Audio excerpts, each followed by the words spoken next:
ce matin vous partager un message que j'ai développé depuis 3 mois passés qui s'intitule « Le bonheur des temps de souffrance ». Est-ce que nous pouvons le dire ensemble? Le bonheur des temps de souffrance.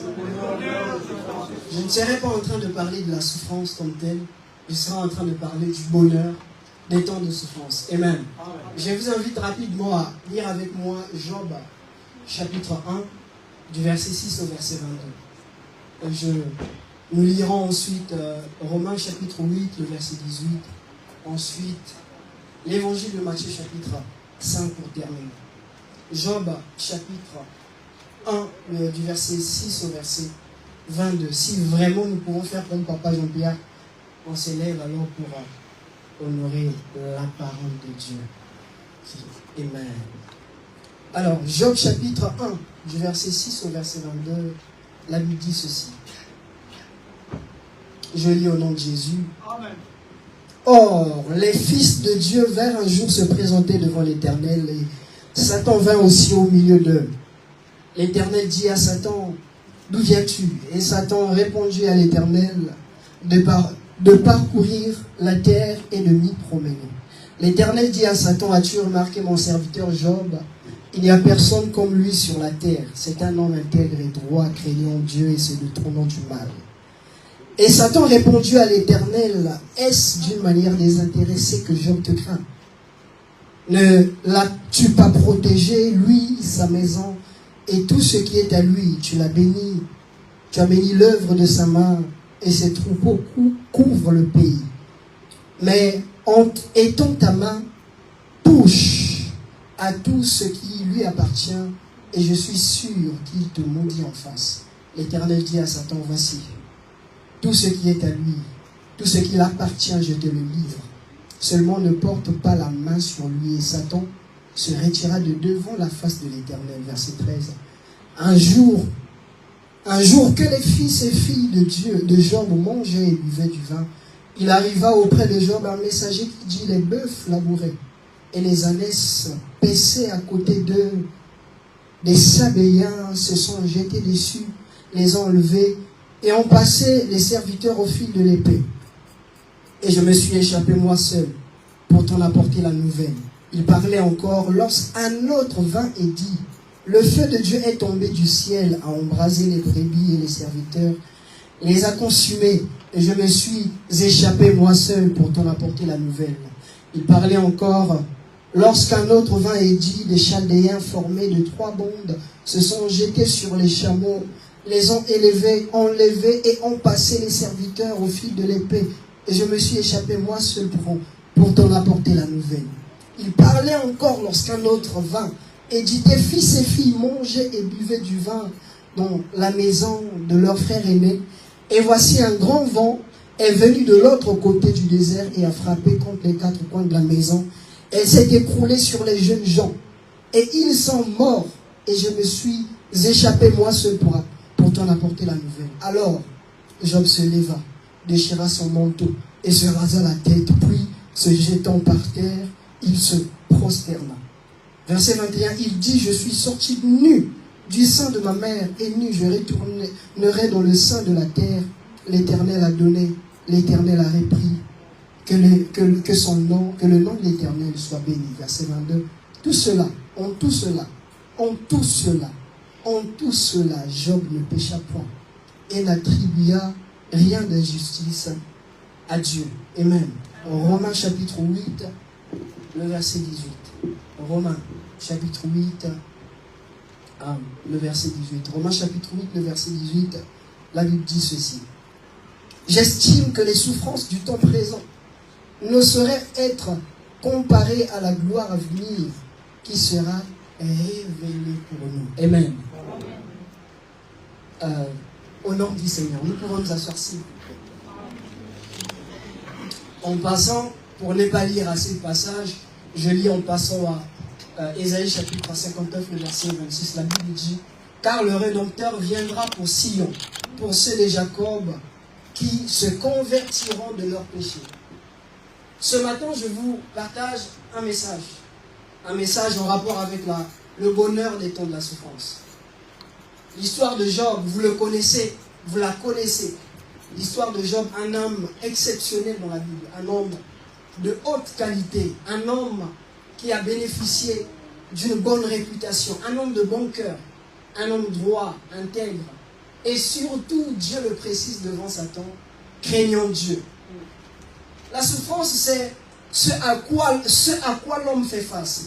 Il vient du terme grec pathéma, qui veut dire ce à quoi l'homme fait face et qui l'affecte d'une manière ou d'une autre. La souffrance, c'est ce à quoi l'homme est exposé et qui provoque en lui de la douleur. La souffrance est aussi une condition pénible à laquelle l'homme est exposé. Une condition pénible à laquelle l'homme est exposé. La souffrance peut provenir de plusieurs choses. La perte d'un être cher, la perte du travail, la perte de la maison, la perte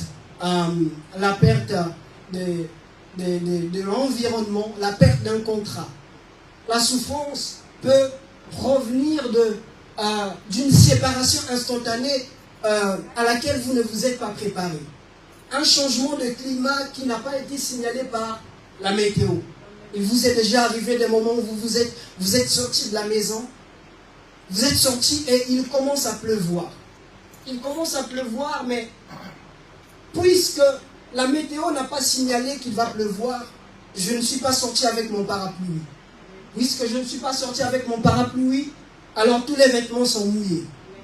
Il vous est déjà arrivé des moments où vous vous êtes dit, ce matin lorsque je partais au travail, lorsque je partais à l'école, j'ai souffert pour y arriver. Parce qu'il pleuvait, mais la météo n'a rien signalé. En France, chaque fois qu'on parle, chaque fois qu'il y a inflation, augmentation des prix dans les supermarchés, dans les magasins, chaque fois qu'il y a inflation et que le SMIC n'augmente pas, les populations souffrent. Pourquoi? Parce que cela va entraîner des dépenses énormes et va diminuer les économies et l'épargne. Les populations vont souffrir, les populations vont se lamenter. Pourquoi? Parce qu'elles sont exposées à une situation inhabituelle. Amen. La souffrance, c'est ce dont quelqu'un endure ou supporte. Ça peut être un fardeau ou une épreuve. Mais la souffrance est aussi extérieure et intérieure. La souffrance est extérieure lorsqu'elle affecte la condition physique de l'homme, lorsqu'elle affecte son corps, sa santé. La souffrance est aussi intérieure. Intérieure lorsqu'elle affecte la condition morale, mentale, psychologique de l'homme. Lorsque une situation commence à vous affecter mentalement, moralement, psychologiquement, alors vous êtes en train de souffrir intérieurement. Vous êtes en train de souffrir à l'intérieur. Et à l'église, il y a des gens qu'on voit qui à peine vient d'arriver au culte. Il est touché pendant l'adoration, pendant la louange, pendant la parole. Il n'arrive pas à prier, à parler. Aussitôt, commence à verser des larmes. J'aimerais dire à quelqu'un, frères et sœurs, dans la prière, il y a ce qu'on appelle la dimension des prières liquides. Ce sont des prières qu'on ne traduit pas par des paroles. Les larmes, frères et sœurs, dans la présence de Dieu, sont des prières que le cœur n'arrive pas à traduire en mots. Ce sont des prières qui ne peuvent pas être traduites en paroles. Voilà pourquoi la Bible déclare ainsi, l'Esprit lui-même intercède en nous. Car nous ne savons pas ce qu'il convient de demander. Dans notre faiblesse, l'Esprit lui-même intercède en nous. Il y a des souffrances, frères et sœurs, qu'on a du mal à exprimer. Ce sont des souffrances qu'on découvre qu'après avoir entendu la personne parler. Des souffrances qu'on reconnaît qu'après avoir entendu la personne témoigner. Alléluia. Et à l'église, frères et sœurs, on voit des gens comme ça. On voit des personnes qui souffrent intérieurement. La véritable joie ne se manifeste pas lorsque tout va bien. La véritable joie se manifeste même au-delà des souffrances et des épreuves. Frères et sœurs, lorsque votre cœur commence à louer Dieu, quand je parle de la souffrance, je ne parle pas d'une vie misérable. Je parle d'une souffrance joyeuse. Ainsi la Bible dira, en toute épreuve, en toute circonstance, rendez grâce à Dieu. Amen. Alléluia. J'aimerais encourager quelqu'un ce matin à rendre grâce à Dieu au-delà de la situation qui survient. La souffrance est intérieure. La souffrance est extérieure. La souffrance, frères et sœurs, peut modifier notre condition morphologique, peut modifier notre apparence. Combien de personnes, à cause d'une opération qui s'est passée à l'intérieur de son corps, son épaule est devenue infirme. Voilà pourquoi quand vous voyez quelqu'un à l'église en train de louer, en train de pleurer, ne vous précipitez pas à juger. Vous ne savez pas ce qui s'est passé et ce qui pourra se passer après. Alléluia. Il y a des gens, frères et sœurs, si quand vous traversez des moments difficiles et que vous arrivez à l'église, si vous n'arrivez pas à parler ou à prier, pleurez. Ce n'est pas parce que vous manquez de quoi dire en la présence de Dieu que Dieu ne vous comprend pas. Pleurez s'il le faut. Dieu entendra la voix de vos larmes. Est-ce que je parle à quelqu'un ce matin? La souffrance, frères et sœurs, je me souviens encore, ça s'est passé en 2016, lorsque j'ai perdu ma défunte mère. Il est arrivé des moments où je reviens de l'école, j'arrive dans ma chambre, je m'assois. Je dis, Seigneur Jésus, je pleure pendant 1 heure. Et à la fin, je dis Amen. Quand je dis Amen et que je m'endors, j'ai la certitude que Dieu ne m'a pas seulement vu pleurer. Dieu a écouté la voix de mes larmes. Frères et sœurs, les larmes ont des mots. Les larmes ont une voix. Dans la présence de Dieu, quand vous n'arrivez pas à parler, vos larmes crient plus fort que même vos paroles. Et les larmes ont disparu aujourd'hui à l'église. Où sont ces personnes qui viennent occupent pendant l'adoration, la louange, qui pleurent parce qu'ils se souviennent d'un événement qui s'est passé il y a 10 ans, 15 ans, 30 ans passés, et commencent à louer Dieu, à dire merci à Dieu. David a dansé à louer Dieu jusqu'au point de se déshabiller. Pas de se déshabiller totalement, mais jusqu'au point de se déshabiller. Frères et sœurs, celui qui a loué Dieu jusqu'à ce niveau, ce n'était pas un homme simple. C'était un roi. Alléluia. Amen. Et les larmes, frères et sœurs, ont disparu à l'église. Mais quand on parle de la souffrance au-delà d'être physique, morale, au-delà d'être mentale, au-delà d'être psychologique, la souffrance est aussi événementielle. C'est-à-dire, elle est assimilée aux événements eschatologiques que les croyants doivent endurer pour la cause de l'évangile. Parlons d'événements eschatologiques, on parle d'événements liés à la fin des temps. Esther ne meurt pas. On parle d'événements liés à la fin des temps. Amen. La souffrance est aussi événementielle. Elle est attachée, liée aux événements de la fin des temps. Voilà pourquoi les évangiles parlent des tribulations. Jésus a dit, vous aurez des tribulations dans le monde. Prenez courage, car j'ai vaincu le monde.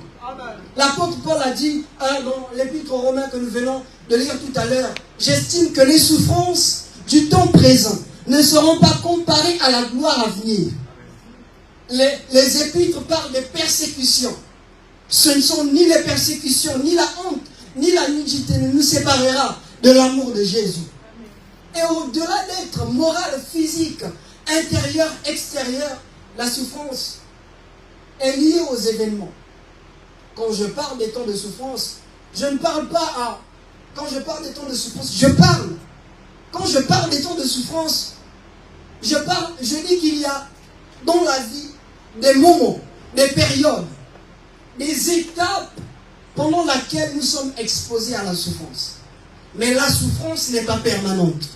Quand je parle des temps de souffrance, je dis qu'il y a dans la vie des temps pendant lesquels nous allons souffrir. Frères et sœurs, Dieu ne se lasse pas à pouvoir nous faire souffrir. Amen. Parce qu'il sait que ça nous fera grandir. Il sait que c'est pour notre bien. C'est pour notre maturité. C'est pour que nous puissions acquérir de la sagesse. Je ne sais pas la portée de votre souffrance. Ça peut être lié aux études académiques, lié au travail professionnel. La souffrance est liée à la famille. La souffrance est liée à la condition financière. La souffrance est liée à la perte des relations. Mais votre souffrance, peu importe sa portée, contribue à votre maturité. Je veux dire, notre souffrance, peu importe sa portée, peu importe sa grandeur, sa gravité, contribue à notre développement intérieur. Est-ce que je parle à quelqu'un?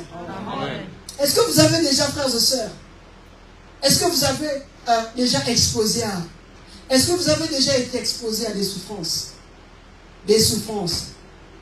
Le bonheur des temps de souffrance. Le bonheur, c'est une satisfaction. C'est une merveille. C'est quelque chose de plus que exceptionnel. C'est lorsque vous dites c'est un bonheur. C'est une merveille. Le bonheur, on ne peut pas le décrire par des mots. Le bonheur est un homme, c'est une personne que nous serons en train certainement de découvrir dans la suite de ce message.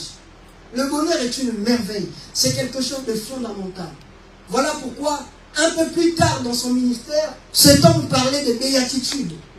Des béatitudes qui se trouvent dans Matthieu chapitre 5. Il parle des béatitudes. Heureux. Il va même plus loin en disant heureux ceux qui sont affligés. Heureux les pauvres, car ils verront Dieu. Heureux les pauvres en esprit, car ils verront Dieu. Car quand il dit les pauvres en esprit, il ne parle pas des pauvres matériels, financiers. Ce sont des gens qui ne se fatiguent pas, qui ne se lassent pas de chercher Dieu. Amen. Heureux lorsqu'on vous outragera, lorsqu'on vous fera du mal. Car c'est alors que le royaume de Dieu sera venu. Alléluia. Amen. Mais on ne peut pas parler des souffrances sans pourtant parler des épreuves. Car la souffrance, on la rencontre dans l'épreuve. L'épreuve nous fait voir la souffrance. Et en parlant d'épreuves, il y a plusieurs types d'épreuves. Il y a des épreuves dues à la désobéissance. Il y a des épreuves liées à l'intégrité. Mais il y a aussi des épreuves qui marquent la transition. C'est-à-dire, l'épreuve peut être la cause d'une désobéissance envers Dieu, envers un homme de Dieu. L'épreuve peut être liée, peut confirmer votre loyauté, votre attachement à Dieu. C'est l'épreuve liée à l'intégrité. L'épreuve peut marquer une transition, un shift, un mouvement. C'est-à-dire vous prendre d'une saison vers une autre. Amen. Alléluia. Est-ce qu'il y a des gens qui étaient dans une saison et Dieu a exposé à une épreuve et ils sont passés à une autre saison? J'aimerais dire à quelqu'un, il y a des épreuves, il y a des malheurs qui sont annonciateurs d'un grand bonheur. Voilà pourquoi la Bible dit le malheur atteint souvent le juste, mais l'Éternel en délivre. Le malheur n'atteint pas toujours le juste. Quand la Bible dit le malheur atteint souvent le juste, la Bible veut dire ceci. Le malheur est temporaire. Le malheur est éphémère. Le malheur est passager. Quand la Bible dit le malheur atteint souvent le juste, le malheur est répétitif. Je veux dire à quelqu'un, il peut y avoir dans votre vie une répétition de malheur. Mais quand la Bible dit l'Éternel en délivre toujours, cela veut dire ceci. Chaque fois que le malheur se pointe à l'horizon, la main de Dieu est au rendez-vous pour délivrer. Amen. Frère, il y a des malheurs qui annoncent un grand bonheur. Ne refuse pas le malheur. Ne refuse pas les temps de malheur. Peu importe la portée de ton malheur. Frères et sœurs, dans la vie avec Dieu, ce n'est pas comme avoir les tablettes de chocolat tous les jours. Dans la vie avec Dieu, c'est une épreuve aujourd'hui. Cela prend fin. Vous respirez un peu. Ensuite vient une autre plus grande et plus pénible que celle-là. Chaque fois que vous avancez, vous grandissez avec Dieu, la portée de vos épreuves devient déterminante. Voilà pourquoi vos épreuves, la portée de vos épreuves détermine votre niveau d'obéissance à Dieu. Alléluia. Ne refuse pas les temps de souffrance et les temps de malheur. On ne reconnaît pas un général par la qualité ou la beauté de ses galons. On reconnaît un général par la laideur de ses cicatrices et de ses plaies. Alléluia. Un jour, on est allé voir un soldat militaire aux États-Unis. On lui a posé la question. Mais d'où vient votre force militaire? D'où viennent vos victoires dans l'armée? Il a donné une réponse exceptionnelle. Si vous voulez découvrir la force d'un soldat, enlevez-lui les vêtements. Enlevez-lui les habits. Ne regardez pas à l'extérieur. Enlevez-lui les habits. Vous allez voir sur son corps des plaies, des cicatrices qui ont forgé sa personnalité. Frères et sœurs, partout dans le monde entier, il n'y a aucune institution gouvernementale, aucune école académique, militaire, aucune université internationale est spécialisée pour former des généraux. Parce que les généraux, ils ne sont pas élus en fonction d'un diplôme. Ils sont choisis ou nommés en fonction de leur constance dans les combats et les victoires remportées. J'aimerais dire à quelqu'un, ne refuse pas, ne renonce pas au malheur. Ne renonce pas au temps de souffrance. Ce sont des temps de qualité. Frères et sœurs, les épreuves, non seulement elles nous montrent Dieu dans une autre dimension, non seulement elles rendent solide notre foi, elles nous donnent une connaissance vécue et expérimentale de Dieu que nous n'aurions pu jamais acquérir d'une autre façon. Mais dans les épreuves, il y a ce qu'on appelle les cours à tronc commun.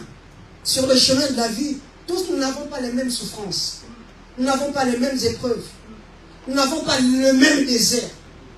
Mais la souffrance demeure un chemin obligé pour notre maturité. Il y a ce qu'on appelle les cours à tronc commun, c'est-à-dire, vous et moi, nous n'avons pas les mêmes difficultés, les mêmes souffrances. Mais nous avons la même conclusion. Oh, est-ce que je parle à quelqu'un? Est-ce qu'on est ensemble? Amen. Il y a ce qu'on appelle les cours à tronc commun, c'est-à-dire, il y a quelqu'un qui a besoin de manquer de tout, afin de savoir que dans ce monde, pour tout avoir, on a besoin de Dieu. Il y a une autre personne qui a besoin d'avoir beaucoup de richesses et de ne rien manquer. Mais à la finalité, il déduit comme quoi? Il y a des choses qu'on ne peut pas acheter par l'argent. Mais les deux, au bout du compte, ont compris la même chose. Dieu est tout pour moi. Je ne sais pas par quoi tu passes. Tu ne sais pas par quoi je passe. Mais nous avons la même conclusion. Dieu est tout pour nous. Amen. Si Dieu est avec nous, qui sera contre nous? L'affaire de Job a commencé comme une affaire juridique. On voit d'un côté l'accusateur, Satan, qui se présente devant Dieu le juge pour dénoncer un innocent, Job. Et Job se retrouve plus tard, par concours de circonstances, en train de défendre sa cause, sans savoir ce qu'il a commis et la personne qui l'a accusé. Sans savoir ce à quoi l'affaire de Job se passe comme dans un cours d'appel, où l'accusé Satan vient plaider pour une cause dont le malfaiteur Job n'a aucune information sur le délit qu'il a commis. Job est victime d'un défi lancé entre Dieu et Satan. J'aimerais dire à quelqu'un, il y a des situations qui vous arrivent dans la vie qui ne sont que des défis entre Dieu et Satan. C'est-à-dire, Dieu veut simplement montrer à Satan, attends, tu vas voir, je vais l'exposer à une épreuve et il va me servir encore. Il y a des épreuves à laquelle nous sommes exposés qui ne sont que des défis entre Dieu et Satan. Alléluia. Amen. Et l'affaire de Job se passe comme dans un cours d'appel. J'étais en train de dire, il est victime, frères et sœurs, d'un défi entre Dieu et Satan. Job a vécu à l'époque d'Abraham, une époque où il n'y a pas de croyants. Alléluia.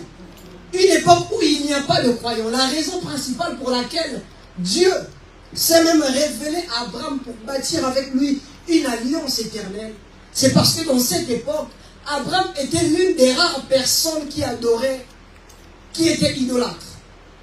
Amen. Et c'est dans cette époque des enfants, c'est dans cette époque du peuple d'Israël. À cette époque, le peuple d'Israël n'existe pas comme tel. Et le peuple d'Israël est en train de connaître une crise politique, économique et religieuse. Et c'est au milieu de cette crise politique, économique et religieuse que Satan a vu la richesse, la stabilité, la prospérité de Job.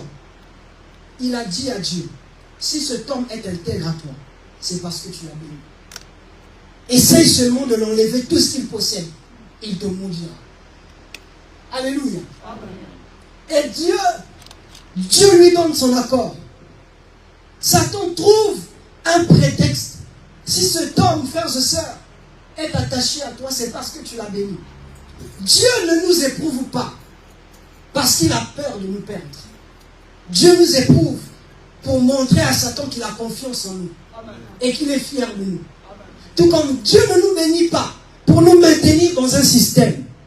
Dieu nous bénit parce qu'il sait qu'on a grandi et qu'on est capable de gérer la bénédiction. Frères et sœurs, si Dieu voit que vous n'avez pas encore grandi à son image, il ne vous bénira pas comme vous le pensez. Il y a une dimension de bénédiction qui dépend de la maturité, qui est attachée à la gérance de la bénédiction. Il y a une dimension de la bénédiction qui exige une bonne gestion de la bénédiction. La bénédiction n'est pas que le fait de s'attacher à la personne de Christ. La bénédiction est aussi conditionnelle. Car aussi longtemps que l'héritier est un esclave, aussi longtemps que l'héritier est un enfant, il ne meurt, il ne diffère de rien d'un esclave. Aussi longtemps que nous n'avons pas atteint la maturité à l'image de Dieu, la bénédiction est quelque chose à laquelle nous allons continuer à espérer, mais qui ne viendra pas. Amen. Dieu existe que nous puissions grandir. Et nous allons grandir dans les épreuves. Peu importe l'épreuve. Frères et sœurs, voyez ce jeune homme, cet enfant, elle peut avoir 3 à 4 ans.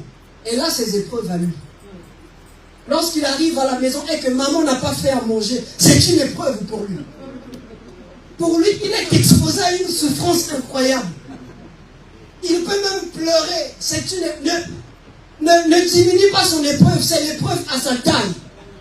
La taille de ton épreuve révèle ce à quoi tu es appelé. Oh, I want to say to someone this morning. Dis-moi ce à quoi tu es passé, je te dirai ce à quoi tu es appelé. Dis-moi ce par quoi tu es passé, je te dirai ce à quoi tu es appelé. La taille de tes épreuves détermine la grandeur, le plan de Dieu pour toi. Alléluia. Le premier dialogue, la première conversation, Dieu livre les biens de Job à Satan. Dieu livre, frères et sœurs, les biens de Job à Satan. Tout se passe dans un laps de temps. Tout se passe en un jour. Job a perdu ses biens, ses enfants, ses serviteurs, ses richesses. Job se retrouve en un jour en état de choc. En état de choc en ce qui concerne la perte de ses enfants, la perte de ses biens, de ses richesses. Il se retrouve même obligé de pouvoir enterrer des gens qui travaillaient pour lui et qui ne font pas partie de sa famille. Quelle épreuve! Job, je peux m'imaginer un homme se réveille un matin. Il se réveille un matin, il planifie certainement sa journée et il voit tout autour de lui chambouler. La vie de Job, frères et sœurs, nous apprend que tout peut arriver à n'importe quel moment de la vie. Tout peut arriver à n'importe quel moment de la vie, frères et sœurs. La vie de Job nous apprend aussi il est possible de rester fidèle à Dieu, même après avoir tout perdu. Ce matin, je prêche là le message déséquilibré de ma vie. Je ne sais pas c'est à quoi vous êtes exposé. Je ne sais pas ce qui vous est arrivé dans votre vie. Je ne sais pas ce qui arrivera dans la suite de temps. Mais j'aimerais être comme un prophète ce matin. Si demain, si hier, vous n'étiez pas exposé à une épreuve, et que si aujourd'hui, que Dieu vous bénisse, maman, et que si aujourd'hui, vous n'êtes pas exposé à une épreuve, demain certainement, une épreuve arrivera sur le chemin de votre vie. Dans la vie avec Dieu, frères et sœurs, c'est comme ça. Une épreuve, aujourd'hui, demain et après-demain. On est toujours dans un processus de maturité. On est toujours avec Dieu en train de grandir. Ça ne s'arrête pas. Alléluia. Amen. Dieu expose les biens de Job. Dieu livre les biens de Job à Satan. Dieu livre les biens de Job à Satan. Et à partir du jour où Job a tout perdu, Dieu impose à Job un silence de longue durée. À partir de ce jour, Dieu n'a plus parlé. Dieu est devenu silencieux. J'aimerais dire à quelqu'un, le silence de Dieu ne signifie pas qu'il n'a pas de choses à te dire. Le silence de Dieu, quand vous traversez des moments difficiles, veut dire il a des choses à vous dire, mais vous ne serez pas forcément à mesure de les comprendre à l'instant. Et il vous laisse dans votre silence. Le silence de votre souffrance. Le silence de vos épreuves. Le silence des ordonnances. Le silence des rendez-vous avec le médecin. Le silence du manque des papiers. Le silence d'avoir été licencié au boulot. Et qu'on se retrouve à la merci de tout. Frères et sœurs, quand Dieu devient silencieux, il devient stratégique. Plus Dieu ne parle pas, plus il multiplie des stratégies pour vous délivrer et pour vous faire du bien. J'aimerais annoncer à quelqu'un ce matin, Dieu te fera du bien. Dieu te fera du bien. Cette situation n'est pas. Quand les situations viennent, elles partent. Et quand les situations partent, elles ne partent pas avec notre destinée. Les situations viennent nous trouver dans notre destinée. Elles partent et notre destinée demeure entre les mains du Tout-Puissant. Alléluia. Ne critique pas mes situations, mes souffrances. Tu ne sais pas ce qui se trouve entre les mains du Tout-Puissant concernant ma vie. Tu ne sais pas ce qu'il est en train de parfaire. Alléluia. Job commence, depuis ce jour, Job est resté silencieux. Et Job commence à s'interroger. Frères et sœurs, je suis sûr et certain que ce matin, nous sommes en Europe, nous sommes en France. Je suis sûr et certain, chacun de nous est en train de faire face à une situation quelconque. C'est pourquoi Dieu m'a envoyé ce matin. Ce matin, je ne viens pas, frères et sœurs, comme un orateur oublié. Je ne viens pas vous lire une lettre que j'ai reçue dans ma boîte aux lettres venant de la poste. Je viens vous parler de ce que Dieu est capable de faire. Je viens vous parler des capacités de Dieu. La capacité de Dieu qui consiste à vous faire sortir d'une situation là où vous n'avez plus rien à espérer. Alléluia. Et à partir de ce jour, frères et sœurs, Job commence à se poser des questions. Le Dieu qui m'a béni, n'est-il qu'un Dieu des beaux jours? Le Dieu qui m'a créé, peut-il me tourner le dos au temps du malheur? Deux fois, il faut pleurer pour découvrir celui qui console. Alléluia. Amen. Deux fois, il faut se lamenter pour découvrir celui qui délivre. Et deux fois, il faut se perdre. Carrément se perdre pour découvrir celui qui protège et qui oriente. Frères et sœurs, dans votre vie, ne regrettez pas. Seigneur, pourquoi j'ai été perdu? Deux fois, c'est conséquent, c'est déterminant de se perdre. C'est déterminant de se lamenter. Vous ne pouvez pas vous perdre. Vous ne pouvez pas découvrir Dieu comme un bouclier protecteur si vous n'êtes pas perdu. Si vous n'êtes pas perdu dans votre problème. Si vous n'êtes pas perdu dans vos épreuves, dans votre situation. Si vous n'êtes pas perdu dans les problèmes de la famille. Si vous n'êtes pas perdu dans les découvertes réguliers. Alléluia. Et la souffrance, frères et sœurs, est un excellent pédagogue.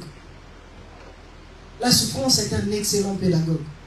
Avant et pendant la souffrance de Job, Dieu engage deux conversations. Dieu dialogue avec Satan.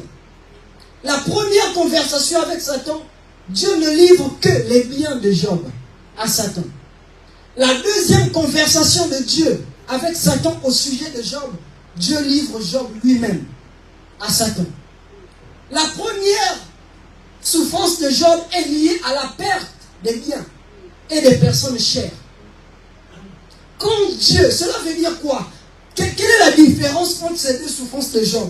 Quand Dieu livre ce qui est à vous, à l'ennemi, il vous engage vous dans le combat.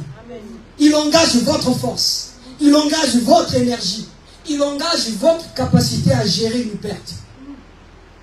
Quand Dieu vous engage dans le combat, il s'attend à ce que vous puissiez combattre. Ainsi la Bible déclare, aucune épreuve ne surviendra au-delà de votre force. Amen. Mais la deuxième épreuve de Job est liée à Job lui-même. Dieu livre Job à Satan. La deuxième épreuve de Job est liée à sa capacité de survie, à sa peau, à sa propre vie. La deuxième épreuve de Job, Satan touche Job. Job est frappé d'une maladie. Job ne peut plus marcher. Il ne peut plus parler. Quand Dieu vous livre, vous, à la merci du danger, ça ne dépend plus que de vous. Ça dépend de Dieu. Frères et sœurs, quand Dieu vous expose, vous, à une épreuve, il devient lui-même le bouclier protecteur de votre âme. Amen. Il s'engage à se mettre en sécurité de votre vie. Amen. Alléluia. Amen. Quand Dieu vous expose à une épreuve, il s'engage à ce que l'ennemi ne vous touche pas. Ainsi la Bible dira, gardez silence et je combattrai pour vous. Il ne dit pas, combattez et moi je garde silence à votre place. Le silence c'est là, c'est le commun des personnes qui savent s'adapter à une situation. Alléluia. C'est le commun des personnes qui savent s'adapter à un environnement. Frères et sœurs, quand Satan veut vous maintenir quand Satan veut vous maintenir à lui, il vous donne une prison confortable. C'est comme ce qui s'est passé avec les enfants d'Israël. Alléluia. C'est comme ce qui s'est passé avec les enfants d'Israël. Ils arrivent dans le désert, ils disent, nous en Égypte, nous étions en train de manger la viande. Mais vous êtes dans le désert, vous êtes en train de partir à Canaan. Pourquoi voulez-vous repartir en Égypte à cause de la viande? Quand le diable veut vous maintenir à ses pieds, il vous met dans une prison confortable. C'est-à-dire, vous vous sentez confortable dans votre situation. Mais votre situation est en train de vous faire tourner, sans pourtant avancer. Alléluia. Amen. J'aimerais dire à quelqu'un, si tu es dans une prison confortable, que Dieu t'en délivre. Amen. Si tu crois à cela, dis très fort, Amen. Amen. Alléluia. La première fois, Dieu expose les biens de Job à Satan. Mais la deuxième fois, Dieu expose Job à Satan. Pourquoi la première fois Dieu expose les biens de Job à Satan et la deuxième fois Dieu expose Job lui-même à Satan? Pourquoi? Parce que chaque fois que vous demeurez intègre et loyal à Dieu dans une épreuve, il vous expose à une autre plus grande. Si la première est liée à la perte de quelque chose, Dieu comprend. La première fois, Dieu expose les biens de Job à Satan. Job réussit au test. Alors Dieu prend l'initiative de l'exposer lui-même à Satan. Alléluia. Cela détermine la grandeur, le niveau d'obéissance de Job. Et dans ces moments de malheur, Job crie plus fort en disant, mon Rédempteur est vivant. Amen. Il s'élèvera même le dernier sur la terre. Amen. Ah, mon Rédempteur est vivant. Il s'élèvera même le dernier sur la terre. Amen. Pourquoi Dieu s'élève en dernier? Pourquoi Dieu s'élève en dernier? Il attend. Oh Jesus. Dieu s'élève en dernier. Cela veut dire qu'il agit à la dernière minute, à la dernière seconde, à la dernière heure. Dieu attend que les médecins échouent. Dieu attend que le boss au boulot échoue. Dieu attend que vos capacités échouent. Et il se lève au dernier comme un champion. Mais Dieu ne peut pas se lever le dernier dans votre vie si vous ne le mettez pas en premier dans votre vie. Alléluia. Dieu se lève le dernier parce que vous l'avez mis le premier.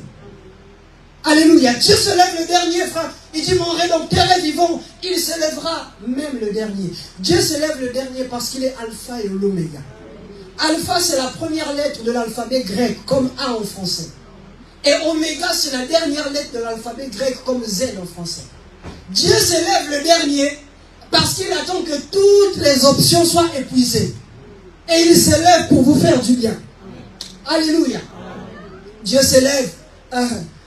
Dieu se lève le dernier parce qu'il attend que les hommes mettent les virgules, mettent les points, mettent les accents. Et il se lève pour écrire une histoire nouvelle. J'aimerais dire à quelqu'un, laisse les hommes mettre des virgules dans ta vie. J'aimerais aller plus loin. Laisse les hommes mettre un point à ta vie. dit, après un point vient une lettre majuscule. Dieu va écrire une histoire avec une lettre majuscule dans ta vie. Alléluia. Laisse les hommes mettre des virgules. Laisse la préfecture mettre des accents. Oh, le dossier n'est pas complet. Laisse-les mettre un point, c'est fini, on a clôturé le dossier. Après un point vient une lettre majuscule. Dieu va assurer. C'est comme nous étions au lycée. Dieu va assurer, c'est-à-dire, il a assuré. On dit comme ça, assurer ou assurer. Dieu va assurer, c'est-à-dire là où ils ont pris la décision, Dieu va assurer. Il va rayer cela. Il va commencer avec une lettre majuscule. C'est moi Dieu. Oh, je peux imaginer lorsque Job était délivré de ses souffrances. Si c'était chez moi en Afrique, il allait dire bon, mon lit. Vous m'avez refusé. Vous avez refusé de régulariser ma situation. Je viens devant la préfecture. Amen. Alléluia. Est-ce que ce message est en train de bénir quelqu'un? Alléluia. La vie de Job, frères et sœurs, c'est Dieu s'élève en dernier. Il attend que toutes les options soient épuisées. Et Job dit, il ne s'arrête pas par le Rédempteur. Il dit, j'attendais le bonheur. Mais c'est le malheur. C'est le malheur qui est arrivé. J'aimerais dire à quelqu'un, il est prévu dans le contenu de notre bonheur qu'à un moment nous soyons malheureux.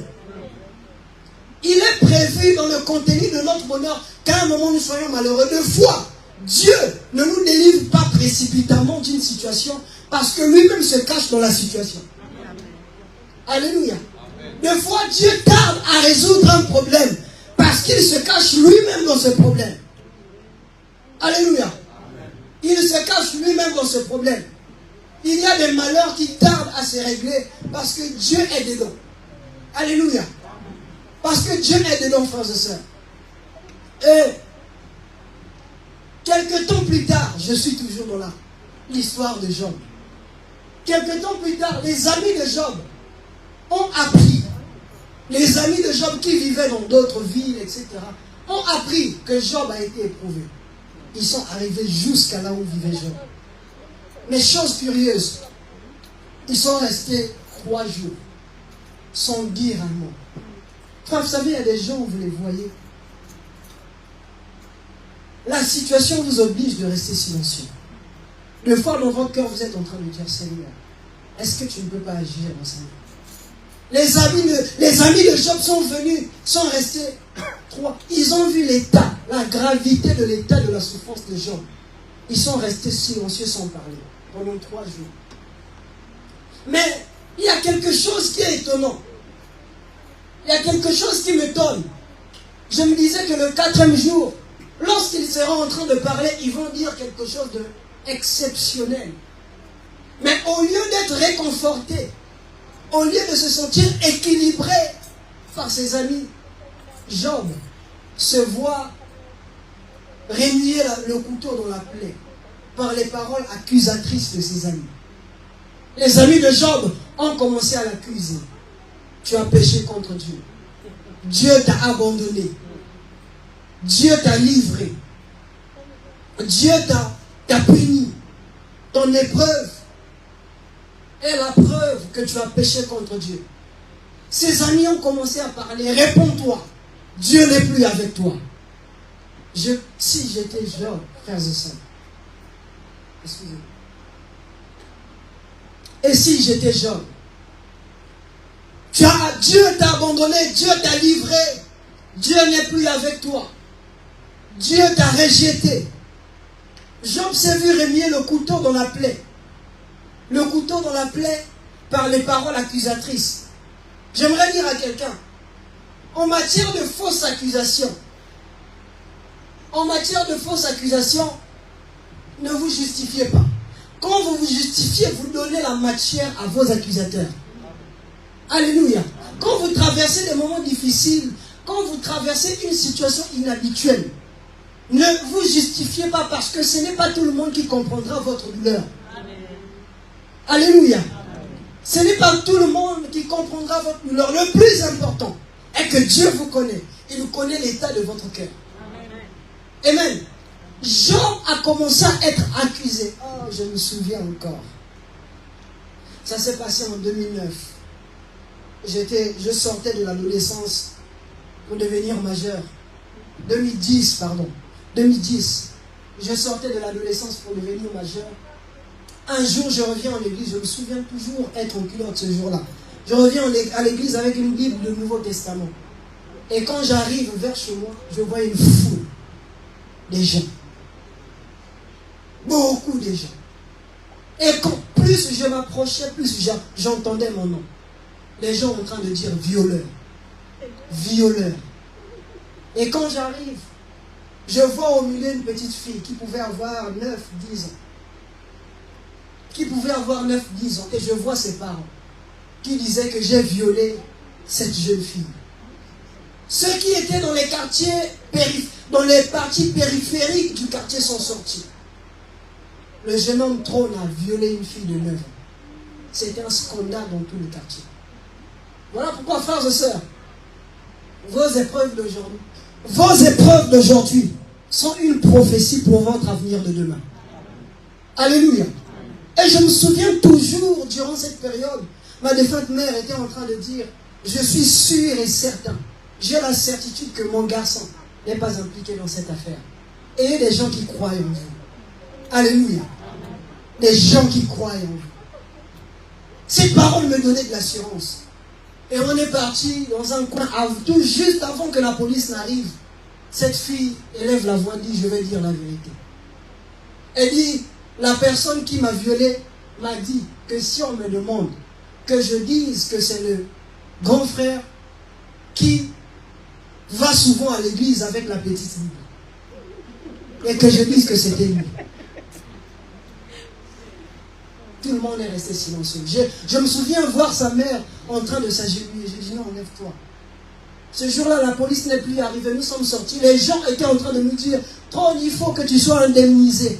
Parce que la qualité de la honte nationale que tu as reçue, si tu ne reçois pas de l'argent, tu es un lâche. Je leur ai dit, je n'ai pas besoin d'argent. Le plus important, Dieu est avec moi. Amen. Et je me souviens, il n'y a même pas un mois, sa tante, la tante de cette jeune fille, vient de m'appeler au téléphone. Pour me dire, non, mon fils a eu son bac, il veut aller continuer ses études en Europe. Je veux que tu me donnes des détails, des contacts. Je lui ai donné des contacts. Il y a des fausses accusations que vous n'êtes pas obligé de démentir aussitôt. Car le temps lui-même s'en chargera. Amen. Alléluia. Amen. Le temps lui-même s'en chargera. Le bonheur des temps de souffrance. Plusieurs, frères et sœurs, plusieurs semaines vers la fin de ces épreuves, Job est allé jusqu'au point de dire, Dieu m'a jeté dans la boue. Dieu m'a jeté dans la boue. Dieu me veut à la mort. Il dit, je crie, il ne m'entend pas. Je me lève, il ne me voit pas. Job est allé jusqu'à dire à Dieu, c'est à la mort que tu me veux. Frère, quand Dieu vous expose à une épreuve lui-même, son langage devient difficile à comprendre. Vous avez l'impression que Dieu est devenu capricieux. Vous avez l'impression que Dieu est devenu comme un petit enfant. Vous ne comprendrez plus rien. Vous ne comprenez plus rien.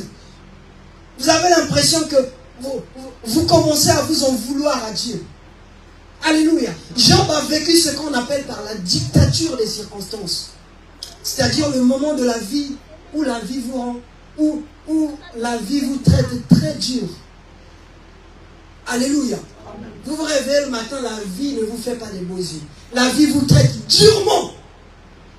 Job a vécu la dictature des circonstances, la dictature des épreuves. Mais avant que je n'aille au soir de ce message, qu'est-ce que la vie de Job nous enseigne? La vie de Job nous enseigne deux choses.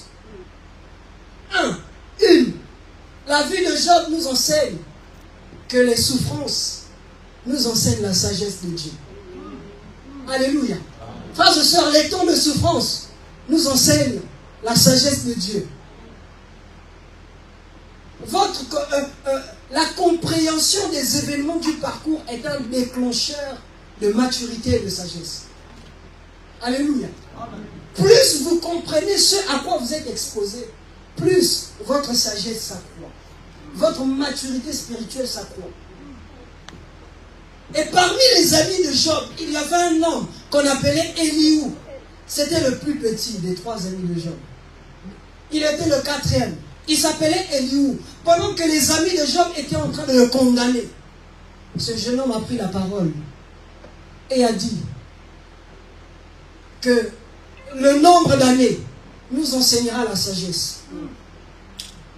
Frères et sœurs, les personnes que Dieu envoie vers nous, lorsque nous traversons des moments difficiles, ne viennent pas avec des apparences splendides. Ce sont des personnes ordinaires.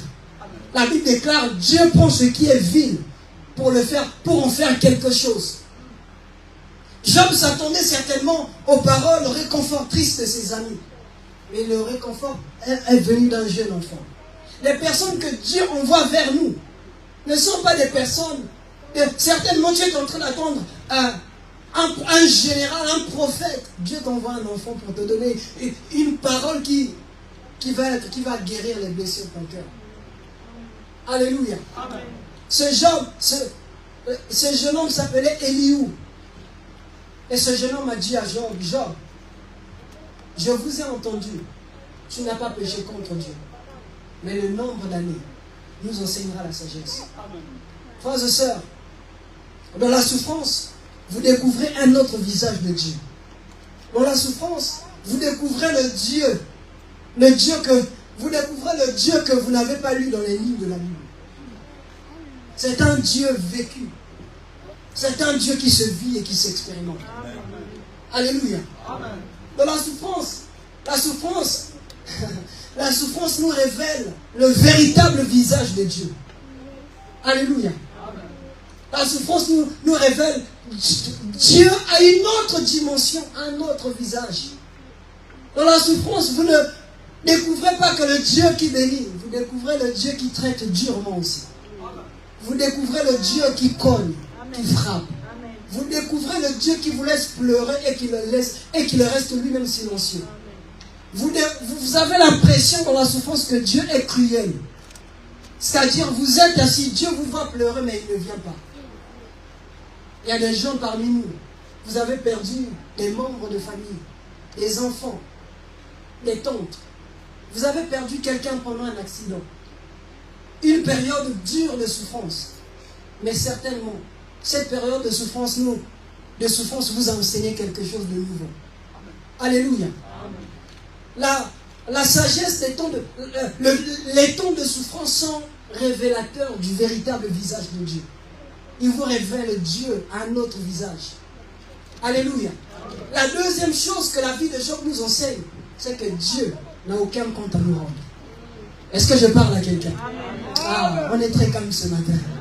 Amen. Je sens que ce message n'a pas été destiné pour faire la motivation. Alléluia. Ça me rassure que je suis en train de parler à quelqu'un. Amen. Frères et sœurs, la deuxième chose que la vie de Job nous enseigne, c'est que Dieu n'a aucun compte à nous rendre. Je me souviens l'année passée, j'ai passé 4 mois de maladie. Je ne pouvais pas travailler ni à l'école, j'étais à la maison coincé dans mon lit. Je me souviens toujours pendant ces moments, je pouvais attendre des appels venant de ma famille, des personnes les plus proches, de l'assistance, de la visite. Mais je me souviens toujours pendant ces moments, je voyais les messages, je me réveille un matin, je vois le message de Esther qui me dit, frère Trône, tu n'es pas seul dans cette épreuve. Nous sommes en train de prier pour toi. Je me souviens toujours pendant ces moments d'épreuve, Ruth m'appelait au téléphone. Il dit, cette nuit, j'étais en train de prier pour toi à 3 heures du matin. C'est un moment où je me réveille le matin, triste, mais avec du réconfort. Je deviens solide dans mes os. Ça s'appelle, vous savez, il y a des moments où vous n'arrivez plus à parler à Dieu. Vous dites à Dieu, Seigneur, la prière que Jériel a fait à mon sujet, je dis Amen. Ça s'appelle la synchronisation. C'est-à-dire, vous vous attachez à la prière de quelqu'un. Vous dites, Seigneur, je n'ai pas de paroles, je n'ai pas de quoi dire. Ce que X a dit à mon sujet, c'est ça ma prière. Vous vous synchronisez. Vous savez, si vous voulez synchroniser 2 téléphones, C'est-à-dire, vous prenez les données de ce téléphone pour les mettre dans un autre téléphone. Vous activez un Bluetooth. C'est ce Bluetooth, frères et sœurs. C'est le moment où j'étais en train de souffrir et je vois Jériel m'envoyer un message. Trône, je suis en train de prier pour toi. Et comment tu te sens? Ce sont des moments de rassurance. Je dis, Père, j'ai passé 2 semaines sans prier, mais au moins il y a des gens qui sont en train de prier pour moi. Est-ce que seulement, si tu ne peux pas entendre mes prières, est-ce que tu peux entendre les prières des personnes qui prient pour nous? La synchronisation dans la prière. Des moments où tu te synchronises par Bluetooth céleste. Tu n'actives pas une connexion Bluetooth. Tu te synchronises par un Bluetooth qui ne dépend pas d'un débit d'Internet. Oh, Jesus. Les temps de souffrance nous apprennent que Dieu n'a aucun compte à nous rendre. Frères et sœurs, pendant la souffrance, Dieu ne se sent pas redevable envers nous. Il ne se dit pas qu'il nous doit des explications. Il ne se dit pas que, je dois lui dire comment il a été, pourquoi je lui ai exposé à cette souffrance et pourquoi il a souffert autant. Ce n'est pas son problème. Dieu n'a aucun compte à nous rendre. J'aimerais dire, parler à quelqu'un qui traverse une période difficile. Dieu n'a aucun compte à te rendre. Il peut rester silencieux. Son langage peut rester difficile à comprendre. Après l'épreuve, il ne parlera pas. Mais après l'épreuve, n'est pas égal à avant l'épreuve. Après la souffrance est différent de avant la souffrance. Alléluia. Amen. Les temps de souffrance nous apprennent que Dieu n'a pas de compte à nous rendre. Dans mes moments difficiles, j'ai compris Dieu. J'ai compris que Dieu n'a pas de compte à me rendre. Et même quand je pleure, je dis à Dieu, Seigneur, si tu le fais pour mon bien, fais-moi pleurer encore. Amen. Que je pleure, que je pleure, que je pleure jusqu'à pleurer. Que je pleure jusqu'à manquer de voix et que mes larmes parlent à ma place. Quand j'ai compris que Dieu n'a plus de compte à me rendre, à un moment, ça s'est passé en 2019, j'ai traversé un moment difficile dans ma santé, des problèmes d'estomac, etc. J'ai consulté des spécialistes. Un jour, j'ai même consulté un neurologue, un spécialiste des nerfs. Parce que je me voyais en train de perdre mes repères par les situations que je traversais.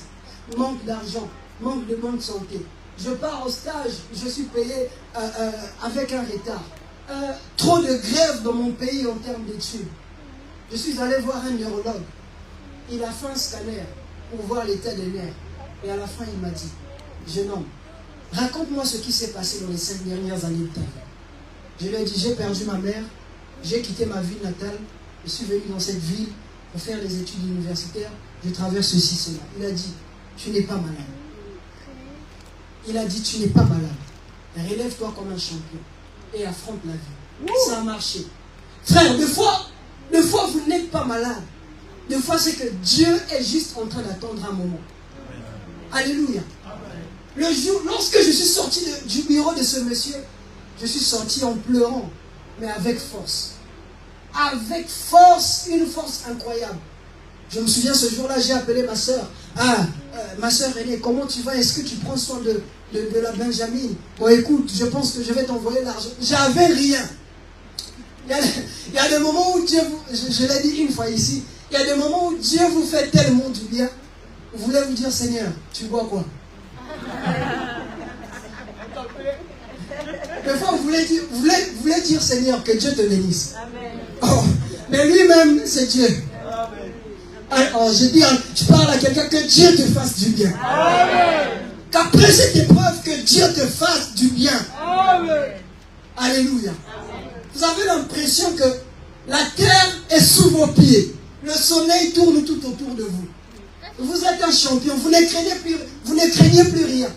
C'est ce qui m'a poussé à entreprendre des démarches du voyage. J'ai pris des papiers de mes études. Je suis allé à l'ambassade comme un fou. Je disais dernièrement, je pense que c'est le pasteur Richard qui avait donné l'exemple. Il dit, nous, quand on manque l'argent à la maison, je dis à ma femme, mets tes mains dans mes poches et prophétise. You have to be crazy to believe in this kind of things. Amen. Tu dois être fou pour croire à ce genre de choses. Ce jour-là, je suis parti à l'ambassade, j'ai déposé un dossier. Une semaine, ils m'ont rappelé pour un rendez-vous. Je suis allé sans compte bancaire. Ils m'ont pris des empreintes. J'étais assis. La dame qui était à l'intérieur a dit, Mais ce dossier est incomplet. Son collègue lui dit, mais c'est comme ça que j'ai reçu. Moi, au fond de mon cœur, je me dis, si vous commettez l'erreur de me poser la question, moi aussi, je dirais, c'est comme ça que j'ai fait ça. Ils ont pris le dossier. Ça n'a jamais existé. Je ne veux pas utiliser le mot jamais, mais ça n'existe pas dans mon pays. Ils m'ont rappelé. Une semaine, je suis allé. Ils m'ont donné un visa Schengen. Avec un dossier incomplet. Et je recevais le visa, j'étais en train de pleurer. Oh, mon ami m'a dit, mais comment toi, tu n'as pas de compte bancaire? Mais tu vois, moi j'ai 5 millions, je n'ai pas de visa. Je lui ai dit, c'est le langage de Dieu qui prime sur toi. Frères et sœurs, c'est la volonté de Dieu qui triomphe. Amen. Alléluia. Amen. La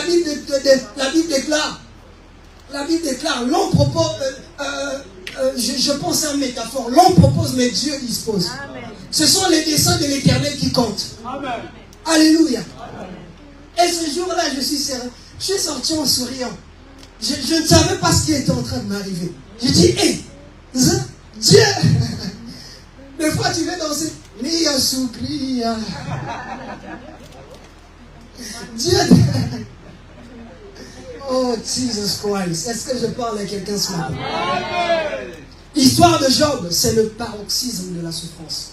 La Bible révèle que partout dans l'Ancien Testament, de Genèse à Malachie, aucun homme a expérimenté la souffrance à la dimension de Job.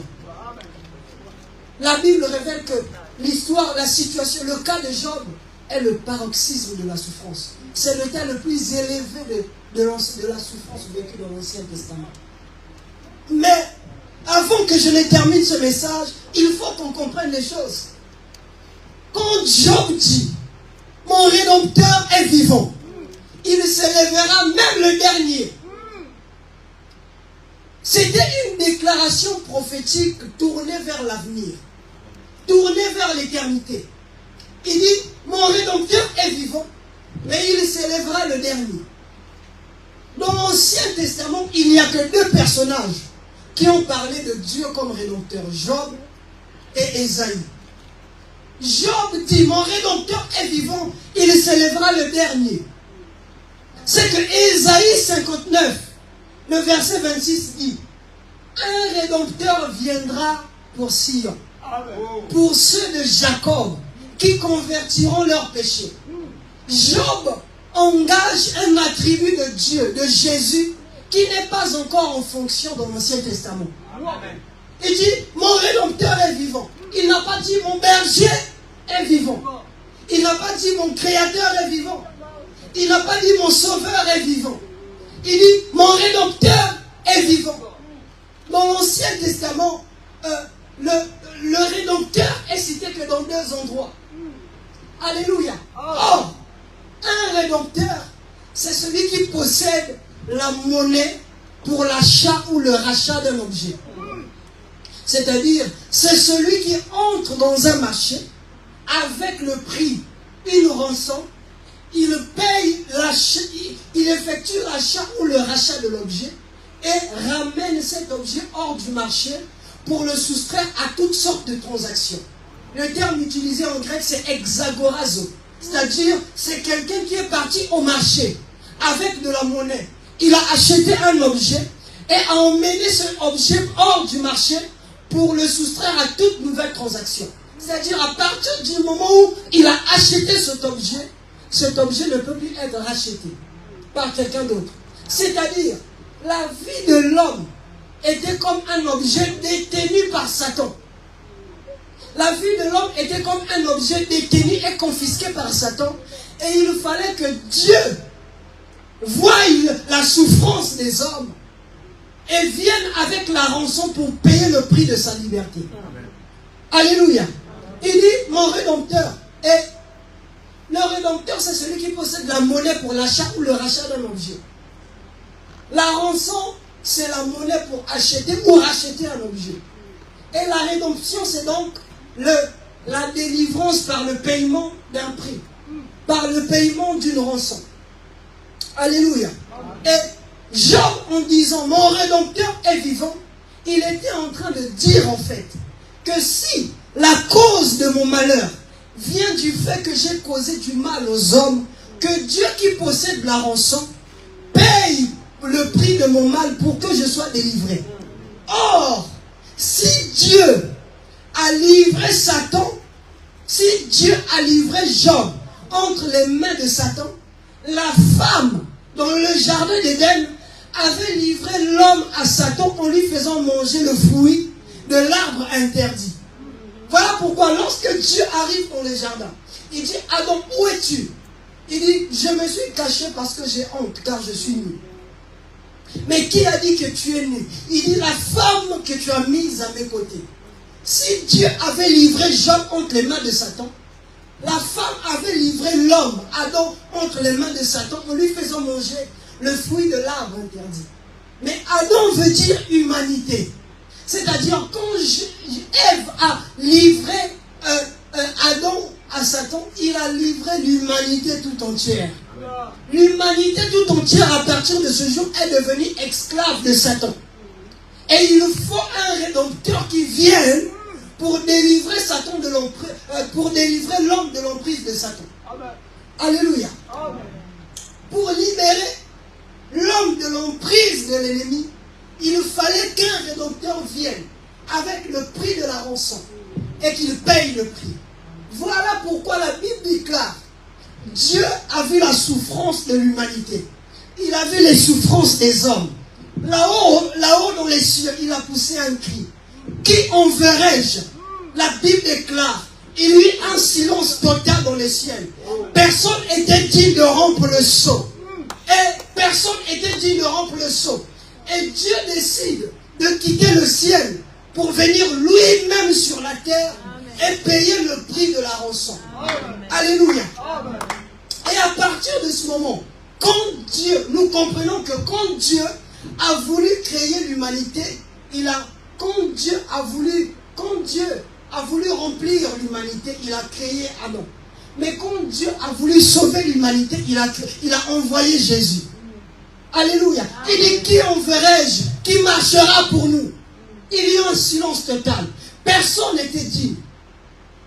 Au ciel, sur la terre, personne ne pouvait payer le prix de la rançon. Personne ne pouvait verser le sang. Et Dieu décide lui-même de venir sur la terre. Alléluia. Voilà pourquoi, lorsque Jésus vient sur la terre, avant de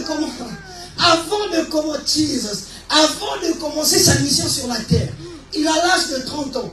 Il dit, je ne peux pas commencer ma mission sur la terre sans d'abord révéler ce pourquoi j'ai été envoyé. Il dit, l'Esprit du Seigneur est sur moi. Il m'a oint pour délivrer ceux qui sont captifs, pour rendre libres les opprimés, pour guérir ceux qui ont les cœurs brisés et pour annoncer une année de grâce. Donc nous comprenons que Jésus, c'était lui qui était destiné comme rédempteur pour venir payer le prix de la rançon. Job a dit, mon rédempteur est vivant. Le rédempteur n'était pas encore venu sur la terre. Il a prophétisé la venue d'un rédempteur. Frères et sœurs, quand vous traversez vos moments difficiles, ne citez pas votre problème. Remplacez vos situations par des prophéties à venir. Je ne tiens pas compte de ma galère. Je ne tiens pas compte de ce que je manque. Parce qu'en Christ, j'ai tout. Alléluia. Quand vous manquez de l'argent, il m'arrive deux fois. Quand je sens que ça diminue, je prends ma carte, je mets sur mon canapé. Je commence à prier. Tu n'es pas destiné pour me donner des dettes. Tu n'es pas destiné à être à découvert. Je te remplis jusqu'à fatiguer. J'ai traversé des moments difficiles dans mon travail. J'ai pris mon contrat de travail. Je lui ai mis sur mon canapé. J'ai passé 14 jours. Je partais prier à la préfecture. Je faisais le tour à la préfecture pendant 2 heures. Pendant 14 jours. Un matin, je suis allé au travail. Le chef m'a appelé. Il dit, bon, nous voulons te faire un avenant pour renouveler ton contrat. Au fond de mon cœur, j'ai dit, vous êtes obligés. Alléluia. J'aimerais dire à quelqu'un que les hommes ne t'imposent pas leur volonté. Car dans ta vie, c'est Dieu qui est au-dessus. Je leur ai, au fond de mon cœur, j'ai dit, vous êtes obligés. Frère, même lorsque les hommes ne vous veulent pas quelque part, Dieu vous impose. Dieu peut vous imposer là où on ne vous aime pas. D'ailleurs, Jésus n'a pas dit, dans le monde, les gens vous aimeront. Il a dit, vous aurez des tribulations dans le monde. prenez courage car j'ai vaincu le monde. J'ai vu dans mon travail les gens qui se moquaient, qui voulaient que je parte. Veulent tout. Monsieur, au fond de mon cœur, j'ai dit, c'est bon, je vais le dire en lingala, si vous me le permettez, bien sûr. J'aimerais dire à quelqu'un, moi, toi, tu as eu mon déloté. C'est-à-dire que personne ne place des limites sur ton chemin. Alléluia. Ils sont obligés. Voilà pourquoi Jésus dit, l'Esprit du Seigneur est sur moi. Et quand il était proche d'arriver, quand il était sur le chemin de la croix, et qu'il était proche d'arriver à la croix, il a vu la souffrance. Le Père lui a montré la souffrance. Il est parti sur la montagne des Oliviers. Il a dit, Père, éloigne de moi cette coupe.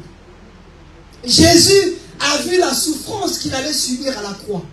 Il a dit, Père, éloigne de moi cette coupe. Et quand il est parti à la croix, il a été flagellé.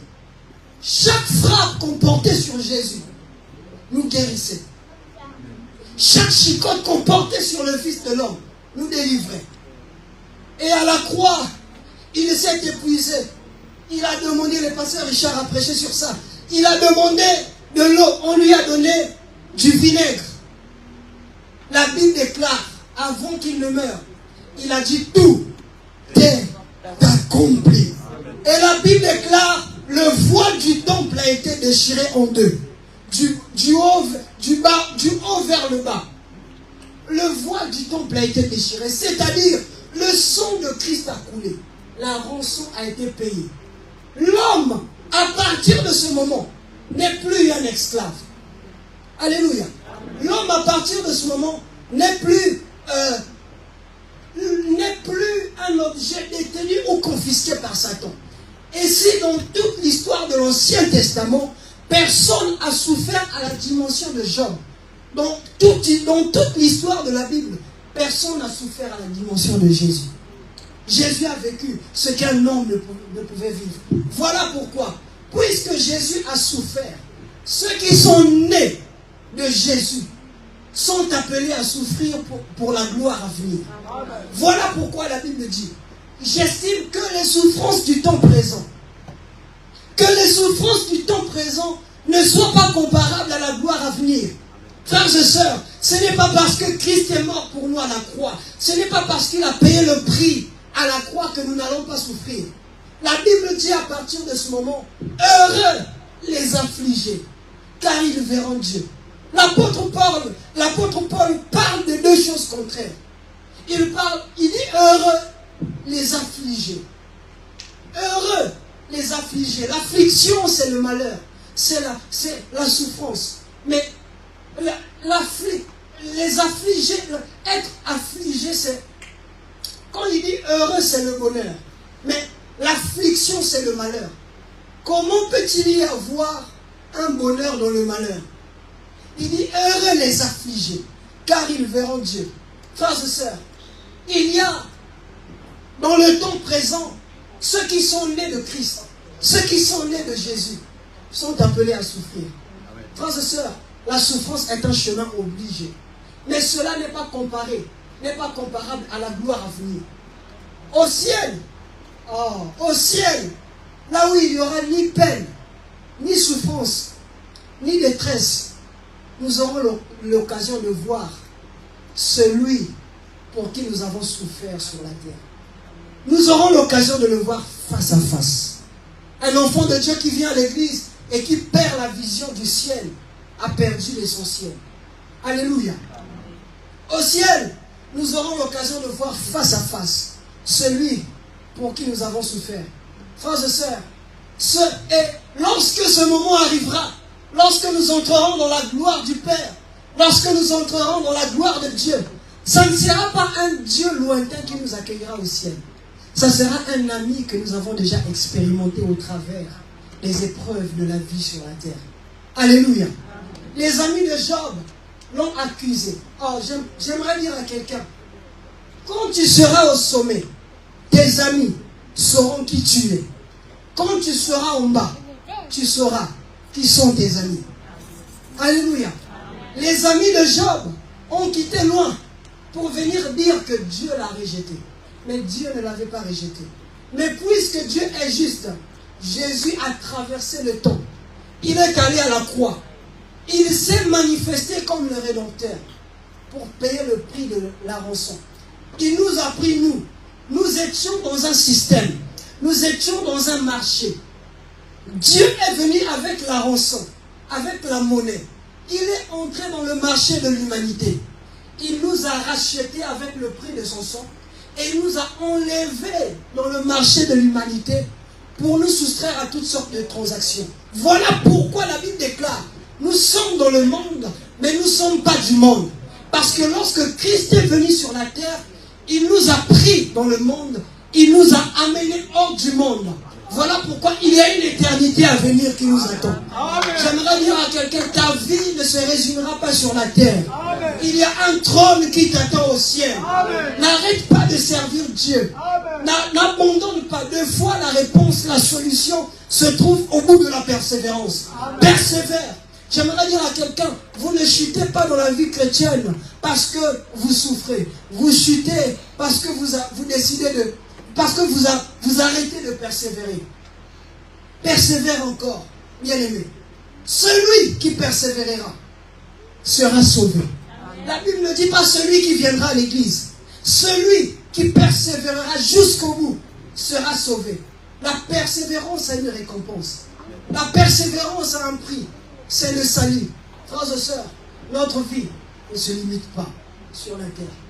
Si vous me le permettez, j'aimerais dire à quelqu'un en lingala, comment l'empire koyote ekosima. C'est-à-dire, ne vois pas les situations présentes, ça marchera. Amen. Alléluia. Est-ce que j'ai parlé à quelqu'un ce matin? Amen. Que celui qui a des oreilles entende ce que l'Esprit dit. Yes. Car mon cœur considère. Alléluia. Jésus. Alléluia.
toucher maintenant. Commence à nous toucher maintenant. Commence à nous toucher maintenant. Que l'Esprit de Dieu te touche. Que l'Esprit de Dieu se manifeste maintenant. Au nom de Jésus. Au nom de Jésus. Puisque le jour de la Pentecôte. Puisque le jour de la Pentecôte. Sa présence est là. Son onction est là. Qu'il te touche. Qu'il te touche. Qu'il te touche. Qu'il t'amène dans d'autres dimensions. Qu'il t'amène dans d'autres dimensions. Au nom de Jésus. Jésus. Qu'il t'amène dans d'autres dimensions.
Jésus, nous Oh, yes. t'élèvons. Jésus. Jésus. Mais le lever, cœur ouvert, sans comme les cieux. Nous t'élèvons, prions. Nous t'élèvons, prions. Alléluia. Oh Jésus. Que tous les autres noms disparaissent. Yes. Ce matin. Que tous les autres noms disparaissent. Jusqu'à ce qu'il n'ait que toi. Que tous les autres noms disparaissent. Jésus, prends ta place. Tous les autres noms disparaissent. Que tous les autres noms disparaissent. Tous les autres noms disparaissent. Que tous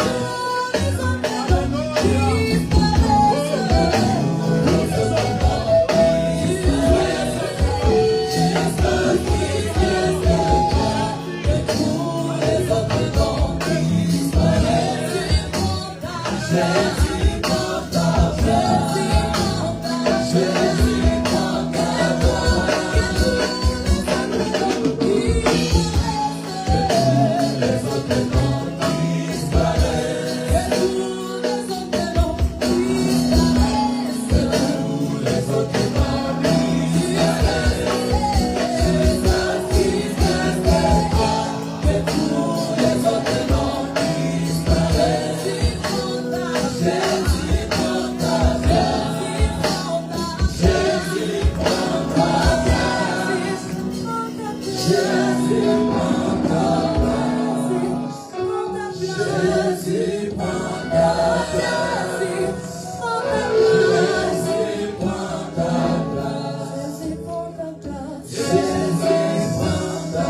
Alléluia.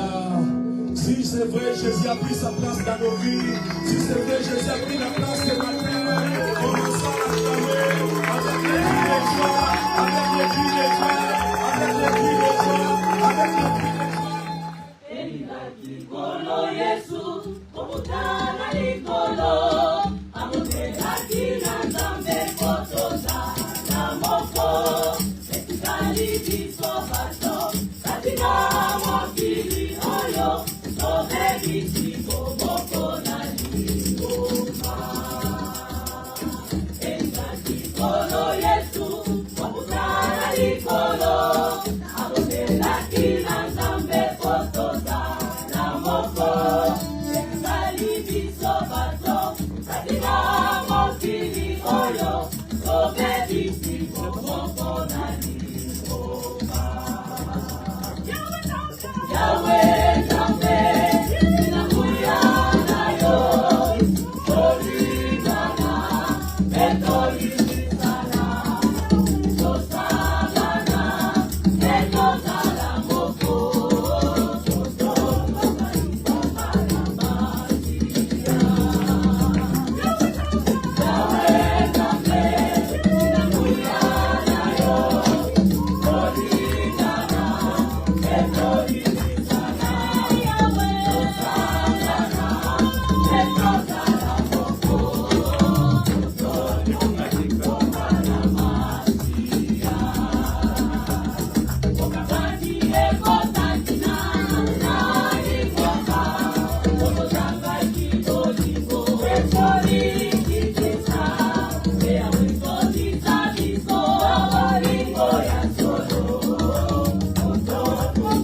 Oh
Oto